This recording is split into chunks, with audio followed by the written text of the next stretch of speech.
So my name is Carolyn Jabulile White. I'm one of Charleston's Gullah storyteller. I do a lot of Gullah storytelling because I would love for the children to know more about their heritage, about the language, to be proud of it like I am. Very proud of my culture, my language, my ancestors, period. Because if it wasn't for them, I probably wouldn't be standing where I am today. And so it's really important to me that we remember that, remember the culture, remember some of the things that I do, going way back. And I like to tell the children about different things. Like they didn't even know, like how we cook good old okra soup and lima beans and pigtail and pig feet. A lot of people don't even know about the pig feet thing. I said, what? I said, that was good. But you see, we had those things and mad cook them things, because those are the things most of them throw away on the plantation. When it was butchering time, those things they didn't want. The old people, ancestors, the slaves, as you would call them, would preserve and take those things to cook with, the bone. And now guess what? That's what everybody want to know now, how we cook with damn bone and make things so good, like the neck bone. Now they tell you now don't eat too much because you cholesterol and all them things like that. But back then we ain't getting up with no cholesterol. It was good eating, you see, good eating. Man, I tell you. So now most of the white folks now they want to learn, how we make our stuff so good. And you tell them and they buy the neck bones a little bit too. But now they advise you say about the turkey, But we only used to have a turkey on like Thanksgiving time. They ain't never used to eat that all the time, The bones was what we had. And so we grew up like that. So it's nice for the children to know. Because all they know now is put things in the microwave, put them in and take them out, bang, Then they wonder why they got so much thing wrong with their body, They're eating that fast thing. But we put them on the stove and let them cook sometime for an hour or two. Let them bake for an hour or two, and it's real good. Talking about the food, I know you visit the Gullah cuisine and they tell you some about that. And we used to bake macaroni. Stir no macaroni in no dish and call that mac and cheese. That's what they call them now, but we did baked macaroni, in the oven. Yeah, baked, like a pie almost. Very good. Well, of course, everybody know the chicken, like the fried chicken. But back in the days when I was a little girl, Madam would catch a chicken and wring them by neck, because we had what you call the yard chicken. Yard in Gullah means the yard. We had yard chicken. Madam would catch that chicken and wring his neck, and before you know, we had chicken and dumpling for supper. You talk about good, real good. But a lot of those things now have, I say, passed on because the children got so many modern things now. But knowing about my culture and keep rehearsing about it is real good for me, preserve it. I used to go to Avery, very prestigious school in downtown Charleston. I guess my mom, worked hard and try to send me downtown to school. And the teachers would always kind of want to correct me, say my English wasn't right, So I said, okay. But as the years went by, a lot of people was coming to Charleston to find out more about the history of our ancestors. And so they called me up. Said, Miss White, I was out there, grown. We would like you to come down to Avery to do some storytelling, because we have some people from all over the world coming. I said, oh, do say, Hannah want me for come down here now for talk Gullah for the people, and then when I been here, you tell me, say, don't talk them. But I said, okay, I'll come. So my girlfriend then would say, you mean you going to speak Gullah for those white folks? I said, I sure is. I go in for talking to them, because when I done talk them, I got my check. So I going down there talk. So word of mouth, hear about the Gullah storytelling and went around. I started doing Christmas festival downtown Charleston and went to something else, and now I done travel went all the way to Bismarck, North Dakota. And ain't nothing but some white folks up there. When they saw me, they thought I was a Martian coming from space someplace. but went up there and learned about the Mandan Indians and culture. It was a diversity program. Alan sent me on that trip.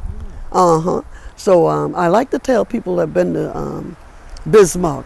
So got to see and learn about the Indians too there. And in our culture, back in the country, my dad and them, before they come to this spot, they was on what you call Henson Plantation, not too very far from here, because every island had a couple of small plantation on it. So my dad and grandfather and them stayed on what you call Henson Plantation. But my dad was a self-taught brick mason. He went to the city of Charleston and learned how to build. And then when he heard that this little piece of property, I guess, was on sale, Dad bought it and come back home and built his own place, built his corner himself and the house. So we raised up here, as young children. But down in the plantation now, they used to call the yard, like you say yard, and Gullah, that's the yard. Now, 100 children go play in the yard. 100 children, that means more than one children. More than one child. 100 children in Gullah, more than one. Go in the yard for play, and then you go out in the yard, and we was right down by the river. We used to run at the fiddler. You know, see the little fiddler look like crab? We used to try to catch him. But before you could catch the fiddler, they all gone back down in the hole. So I remember all those things, and the big bull. Be around yard, they had some cow and the bull. Boy, when we see that bull, the little children going around there, we take off and run back home. Yeah, it was amazing how things, was then. So I haven't forgotten those things, and I cherish it. I like to tell people about it. And so far as speaking of Gullah, it doesn't embarrass me not one bit. Because when we get together, my age group, we sit down and talk to one another, and you wouldn't understand a thing we talking about. And thinking about that, the ancestors used to talk about the Bakra. I bet you don't know who the Bakra is. Lord, the Bakra is the plantation owner. That's the word. Bakra means plantation owner. But see, when Mariam been in the field and talking about the Bakra, he didn't know that it was talking about him. Bakra. So any book you pick up, mostly in Gullah, you'll see that word Bakra in there. So I explained that, because Bakra was the owner of the place, you see. And Mariam would be in the field, and you ain't know, say Bakra do so and so. Man, Bakra but too mean. But if he was by the gate, he ain't know who he talking about him. Yeah. So remember that Bakra in Gullah means the white plantation owner. And Sham over there. May I say, gal, you ain't Sham over there? You ain't Sham there? Sham there means to see. See it over there. Sham there. Sham there means not just to see, it's an object, something you see. The word Sham. And what another yam there, see him there. Yam, him there, yam there, him there. And the old people talk. The Guayan, gal, go for Guayan now. That means I'm leaving. I'm going down here. And I don't know what day clean mean. I bet you the young fellas don't know what day clean is. Somebody says, what that clean the day or clean or what? No, that's the break of dawn. Yeah, break of dawn means day clean. So yeah, Pastor, come on now, get ready, go into the field because they almost day clean. Yeah, so Massey, get up in the morning, gotta fix me grits because it's almost day clean. Come on, gal, now. We got to go in the field now because he almost day clean. Oh, come on, boy, now. Get ready now because he almost day clean. And we make it love. When I go to entertain the people, I sing the song Day Clean. And I have them to back it up, say, Day Clean. So then when I'm finished, I say, now when is day clean? Then some will guess, oh, that's in the morning. But that's the Gullah word for early in the morning, day clean. Shamday, day clean. So coming up on these islands was, as children, was all right. Because you learn a lot. You learn how to be self-sufficient. Because the old people used to plant their own garden, and they ever thought about going to Bilo and Piggly Wiggly to buy no potato. We call them ice potato. You know what ice potato is? That's a white potato. An Irish potato. Ice potato. Come on now, we got to go in the field to pick up the ice potato. Yes, Lord. So enough of things how to learn. So I hope this course go good for you, and since you're doing a very interesting thing, because everybody should be proud of a history, of their culture. Everybody else, want it to be known, so why not us? So I said, well, as long as I live, I'm going to talk about it and tell it. And that's why I'm in the process now of this very corner to make a Gullah Cultural Center and a small maybe deli, a little cafe, that when the visitors come, they could see, what was going on. I can tell them the story, have a place to tell them. I don't have to go out no more. I let them come to me, and tell the story, and I think it's going to be real good. And that way I'm preserving my father's and mom's place, and God will help me to do the very best I can and invite others to come too. School children, college children. I've helped many young people doing their thesis. They want to know about the Gullah, so they come to Ms. White, would you help me and tell me? I said, okay, we'll do it, and if this helps you, sure enough, they'll learn a little bit more about it. But the clothing that we wore, a lot of people could tell when you was from the country, because your things was colorful. Madam used to make clothes out of rice sack and grit sack, color, don't throw away nothing.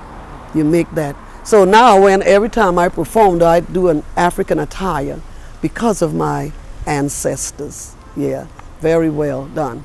Many years ago now, I kind of adopted a young lady. She was from Nigeria, and helped her to go to school.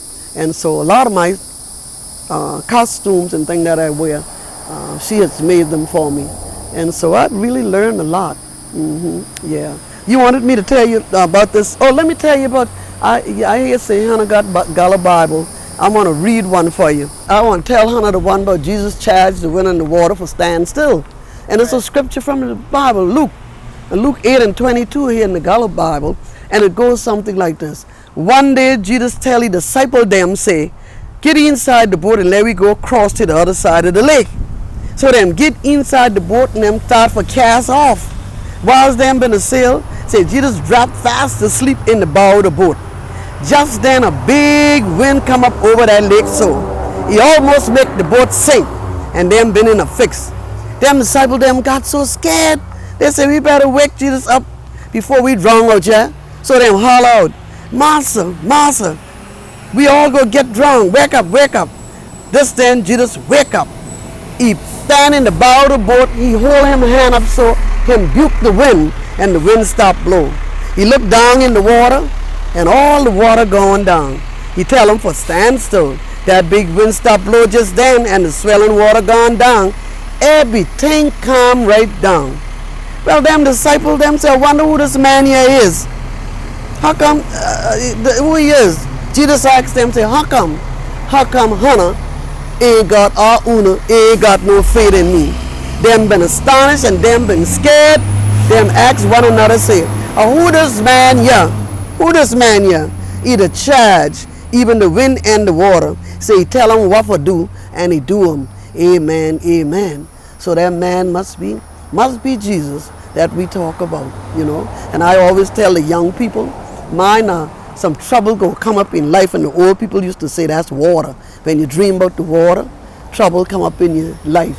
When the wind blow, dream about wind blowing, you could be ain't know which way for turn to go. Because our ancestors could interpret dream now. You go with them with a dream and say, if you dream about, you see any fish? When you ask the girls, you see any fish? And if they say, yeah, the old people say, oh, gal, say, you pregnant. When you dream about the fish. Yeah. When you're a little girl, you're a legal.